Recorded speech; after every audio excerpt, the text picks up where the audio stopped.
You are getting ready to join us on a probably about an 8-month long adventure. We're finally making our trip out west that we've been trying to do for 2 years and haven't been able to do it. And the trip is going to consist of really 4 legs, and we are currently on our first leg of our journey. I think that's accurate. Yeah.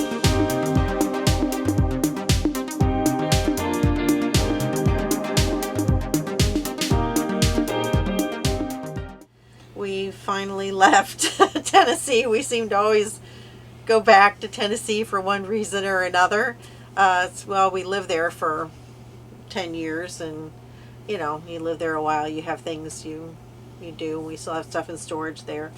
And our first trip is that we are going to, South Dakota, but we're having to stay in a campground in Nebraska, which is just on the other side of the state line.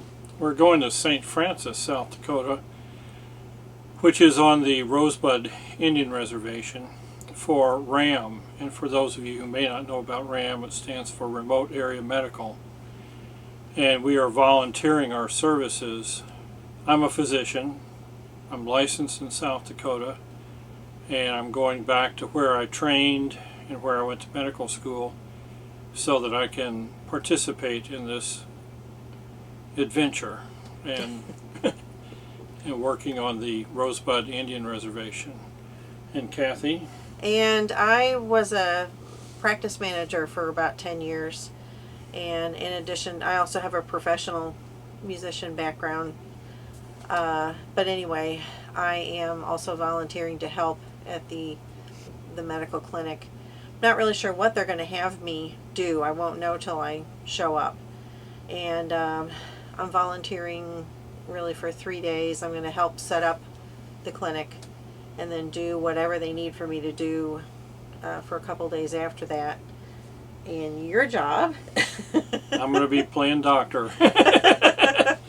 for 3 days for 11 hours a day. Mm-hmm. And I'm looking forward to it, actually. Mm-hmm. This is really a neat opportunity. They have several of these clinics across the country, and they're set up for people who can't afford care, and they are staffed by volunteers, both medical and dental, eye care, and regular physician type work. And I'm looking forward to it.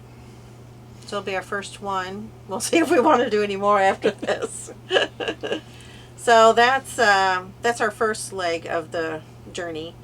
And the next one is to go from the St. Francis, from the RAM. We're going to go up towards Kalispell, Montana, to visit our friends up there, and making a couple of stops along the way. We're kind of winging this a little bit too. So, speaking of winging it, in the past we've been very cautious and careful about where we were planning to stay and all, and that's when we had our fifth wheel, because we had to have full hookups pretty much every time in every place we went. Now in the Airstream we are finding we have a lot more flexibility, and we're winging it. Yeah, this has been really unusual because I'm a planner. I'm a planner organizer, and so since, like you said, with our fifth wheel, we had to have 50 amp hookups, so I had campgrounds lined out every place that we went. But now on this, especially on this first leg of the journey, we have no reservations anywhere. I mean, we are taking this day by day. And one of my goals was to try and stay also in as many free places as possible. We are members of Harvest Hosts, that's a wonderful organization to join if you haven't already. So last night, for instance, our first night out, we stayed at the Wooden Hat Distillery in New Florence, Missouri. Yeah. Wood Hat, I think it is. Wood Hat, not Wooden Hat, Wood Hat. And that was fun. And now tonight, though, we are actually in a campground because we decided kind of about 6 miles before the exit that we were going to go ahead and stay in Columbia, Missouri, and go ride the Katy Trail. Well, one of our passions has been to ride our bicycles all along the way.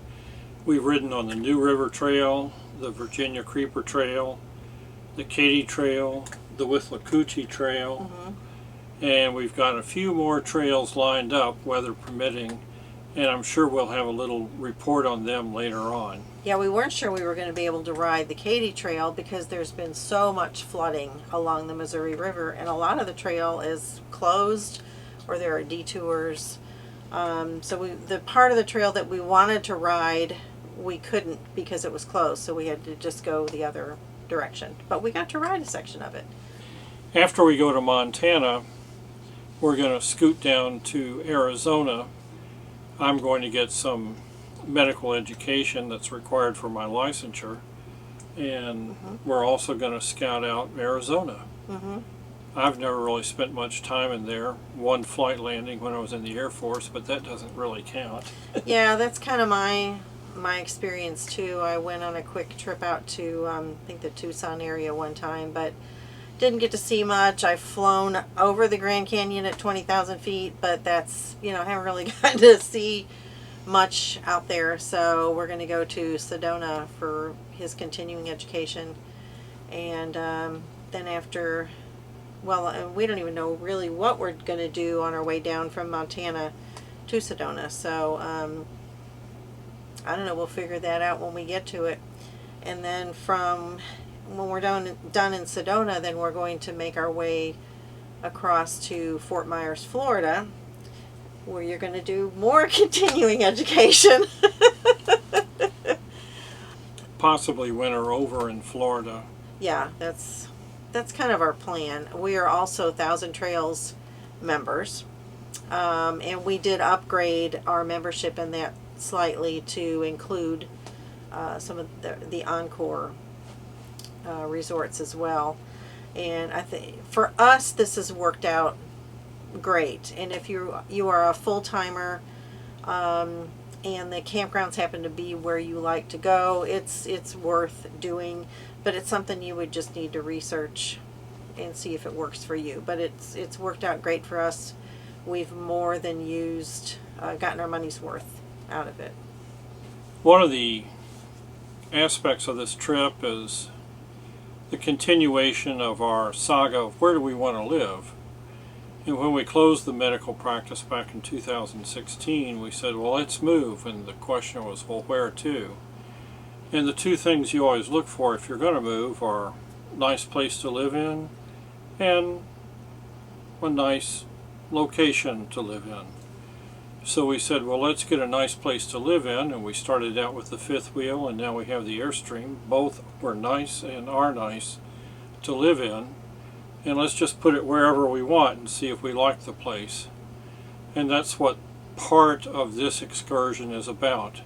Do we find a place where we feel comfortable, where we like it, and where we would be willing to set up at least a home base so that we could run our camper from there and have a place to live and invite the kids and grandkids to.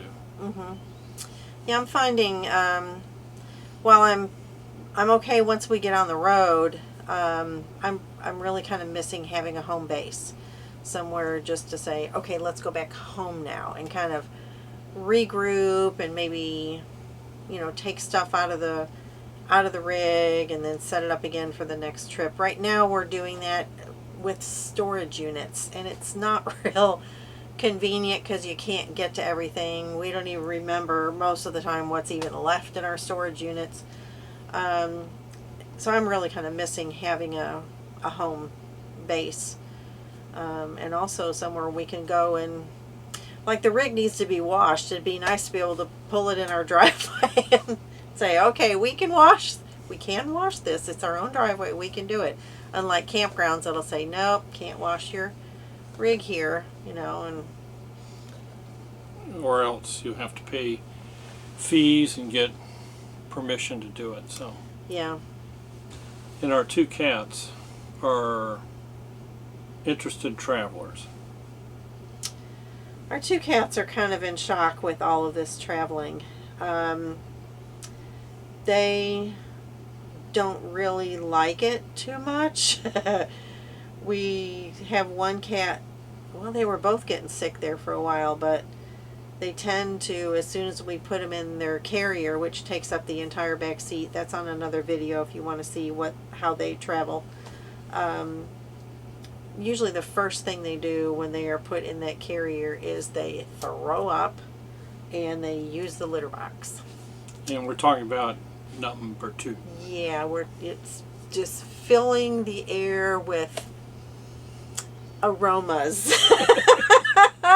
And when we first started this adventure, trying to leave our camp, yes, I'm talking about you, Pokey, before we even left our camping site in Tennessee, I was already getting in the cat carrier and cleaning up puke and cleaning up the litter box. We hadn't even left the site yet. But then once we get going, they're fine. Now, like today, the second day of travel, once we get going with traveling, they seem to be okay. They get in the groove. They Yeah. understand that they're not going to the VET, and if they're not going to the VET, they actually do fairly well. Yeah, they do. And they will be in that carrier all day long. Once they get settled in, they are settled in. And they sleep, and we don't hear a peep out of them the rest of the time. We offer them food, we offer them water. They generally just turn us down. Yeah, they don't want it. So, yeah, they become pretty good travelers once we get going. So that's kind of what we have planned. Yeah.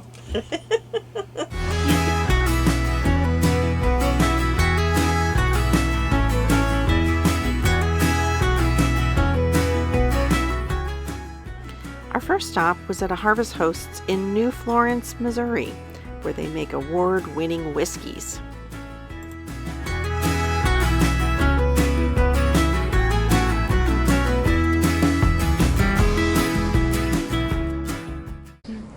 We grow our own corn, so we start off with different types of corn than anybody else uses. For instance, 2 are main types of corn. We use a blue corn, and we use a Buddy Butcher red corn. It's kind of sad here to show, but it'll work. So just kind of like with winemaking, you start off with a different corn, you're going to end up with a different, start with a different grape, you're going to end up with a different flavor of wine. With distilling corn whiskeys, you start with different corn. Each corn has a different taste, so you're going to have a different flavor in that whiskey. We do 4 corn whiskeys, 4 bourbons, and 4 cordials. And each one is done almost identically, just with different grades. So this year we're growing 13 different types of corn, and each one's going to taste different. Wow. Now, where does the name Wood Hat come from? Well, Gary Heingartner, the owner, he makes these wood hats you see around here. Okay. And you got to name your distillery something. You know? Right, yeah. Most of your distilleries are named 2 names, something simple to say. Jack Daniels, Jim Beam, Maker's Mark. Well, his name's Gary Heingartner. Doesn't roll off the tongue very well. Yeah, And he made these wood hats as a hobby, so he's like, what can I name it? So he's like, how about we name it Wood Hat? So he carves these wood hats from one piece of wood, and Wow. when he gets close to being done with them, he turns them in the dark on a lathe, so you can see how thick they are.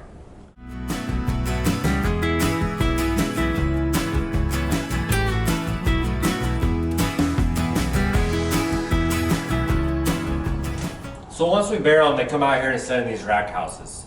We do have about 500 barrels on property currently. When we're ready to bottle, what I'll do is I'll come out here and pull samples off of 10 to 15 barrels, depending on that product we're bottling that day. Set down, sample each barrel individually, because each barrel is going to have a different taste, and that's due to the wood in the barrel. Each tree's growing different; it's going to taste different, right? Mm-hmm. So each barrel tastes different. Even though the same product went into both barrels, they're going to taste completely different. So I'll sit down, taste each barrel individually, and then I'll pick out 5, 6, or 7 to blend together to get a consistent run for bottling run. So when you go to the store and buy one of our bottles, it's going to taste consistent over time. So, do you want to go see out in the cornfield where we start the whole process? Why not? This ear is still white.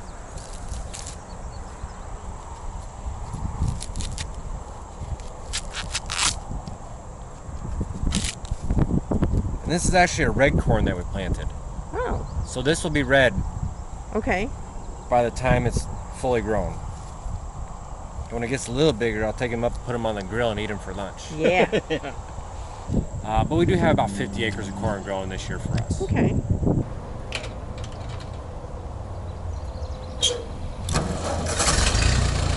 Oh, wow. It just starts right up. An old tractor. Sounds good, yeah. Fires right up. That's great. That probably started in 2 weeks, 2 or 3 weeks.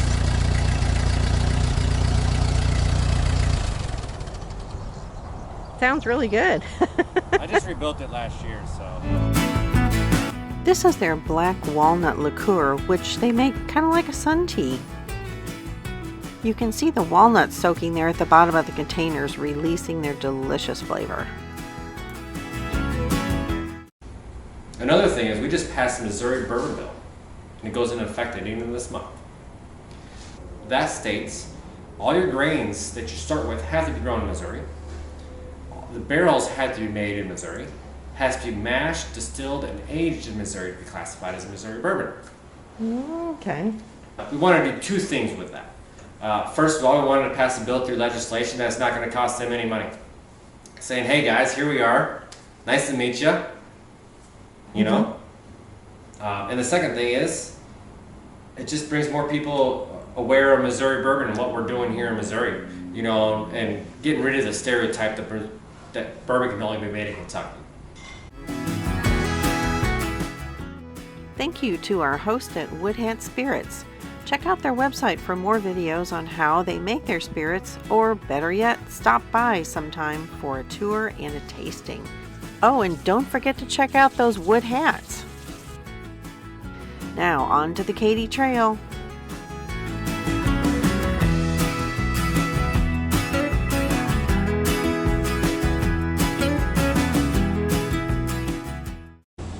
We are at the Katy Trail at the Rocheport, Missouri Trailhead.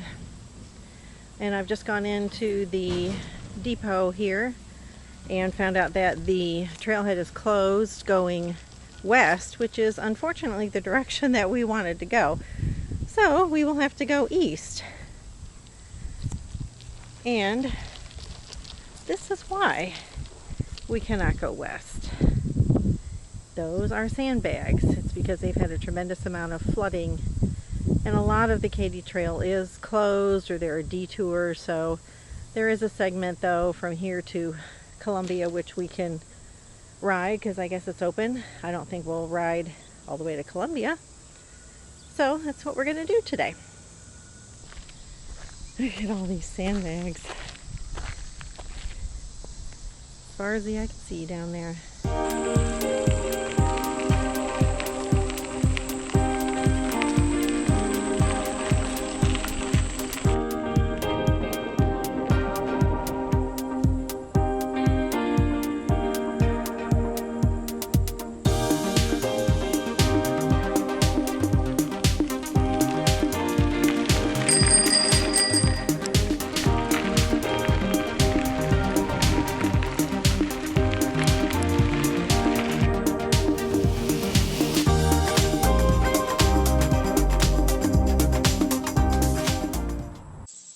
A couple of deer crossing the road up there.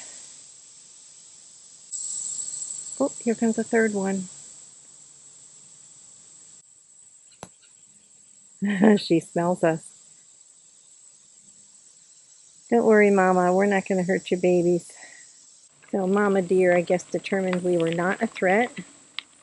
She has moved on with her cute kids.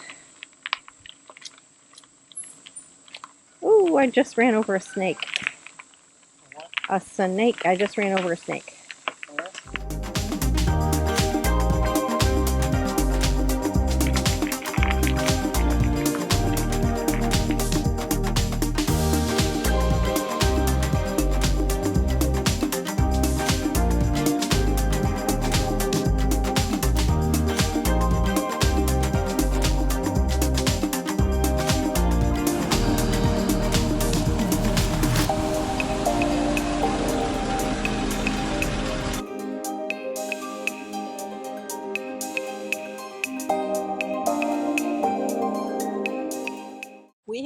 arrived at the Kimmel Orchard and Vineyard in Nebraska City, Nebraska. And we just got parked and leveled. The parking lot's not real level, so we are on tippy toes with our levelers. Now we're going to walk around the property. Immediately, looking down this walkway right off the overflow parking, you can see ornamental grasses of several varieties to our right and to our left. There appears to be a vineyard right here. And when we came in, we came by a grove of apple trees. Looks like we have one other person that will be in the parking lot with us tonight. This is a Harvest Host site, and it's operated by University of Nebraska Agriculture School, I believe. And it's an agri-tourism place plus a learning center. It has a playground. This is actually a pretty fabulous place. Oh, this is pretty. Little chippy running across the sidewalk over there. Oh, a pavilion. It looks like a food service bar there. We arrived just as they were closing, so we aren't able to go into their store or anything today, but I think they open at 9 in the morning, so we will do that then. They have apple cider donuts, which are allegedly yum. And one couple said that the two of them split a half dozen, and I can see that potential here. That's a possibility, yeah. And they also have pies. I read where some people got custom pies made, so I'm not really sure if that's just apple, because they do have an apple orchard here. You can buy several varieties of apples. Oh, there's a nice swing set. Oh, I want to go swing on that. And looking over the orchards. Oh, yeah, I got to try that out. And there's the back patio. This is a neat facility. I also read where they do have, I guess at certain times of the year, they'll have hay rides and other kinds of special events. So I don't know if we're here, if we happen to be here for anything. We'll find out tomorrow. I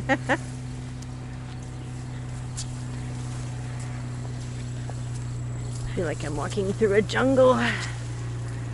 This is the Kimmel Education and Research Center, which is next door to the office and market area. This is the main front circle drive, and when you come in and park with Harvest Hosts, you're supposed to park in the lot where we are, which is west of the educational center, in the gravel lot. The parking area for Harvest Host is marked overflow parking, and it's pretty sizable. They say you can get at least 4 rigs in there, and they'd be pretty big rigs. You could probably get more in.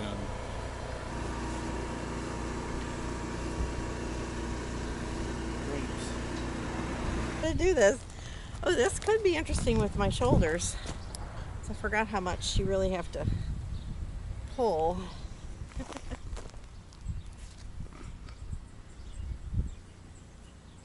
I spy with my little eye deliciousness. Pumpkin blossoms.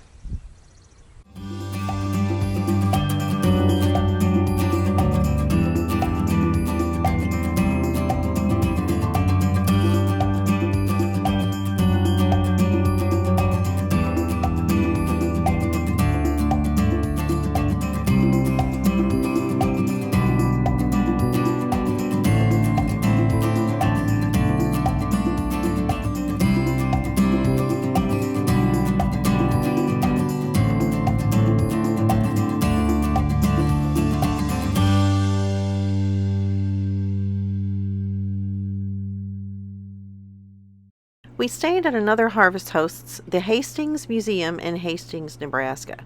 During our visit, we were so busy looking at all the wonderful exhibits that we forgot to film. There are a variety of displays, including everything from antique bicycles to the history of the invention of Kool-Aid. If you're ever in the area, check it out. We spent the night in Hastings, Nebraska at the Hastings Museum, which is also part of Harvest Host. And we were going to make another stop before going into Valentine tonight, but there's going to be some potentially sorry, this is jiggling around again.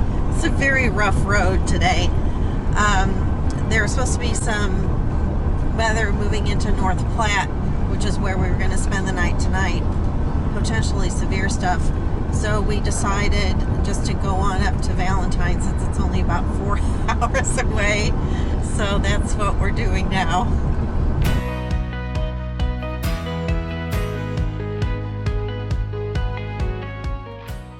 On our way to Valentine, we encountered several trains with coal cars. It was fun to wave at the engineers, and one even responded by sounding his horn for me when he saw the camera sticking out of the window. Unfortunately, that created too much wind noise for you to hear it.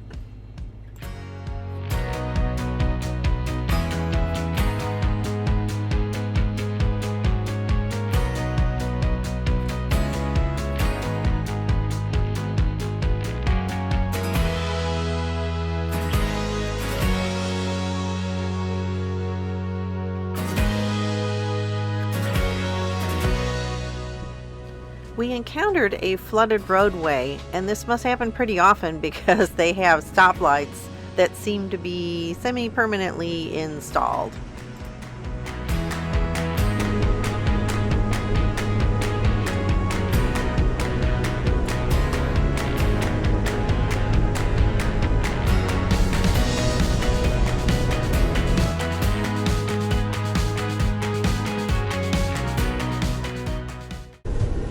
Coming into our campground in Valentine, Nebraska. And it's the Fishberry campground. This is the office where you check in. This also has the laundry associated with it. No, these are the washrooms over here. Oh, this is the washroom? Mm-hmm. There's a little pavilion over there, which is also where the laundry is, but there's only one washer and one dryer. They keep the room locked. You have to ask for a key, and it's just not worth it in my opinion. And here is our little rig sitting here. Looks like we have a new neighbor.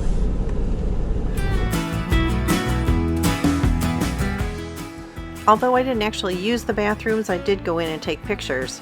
It was really nice. We did end up doing laundry. Machines were good, nice utility tub, and it was nice to hang out at the pavilion. All in all, the Fishberry campground was really good. Nice sights, really nice owners, well maintained, good location just north of the city. And the views are spectacular at sunset.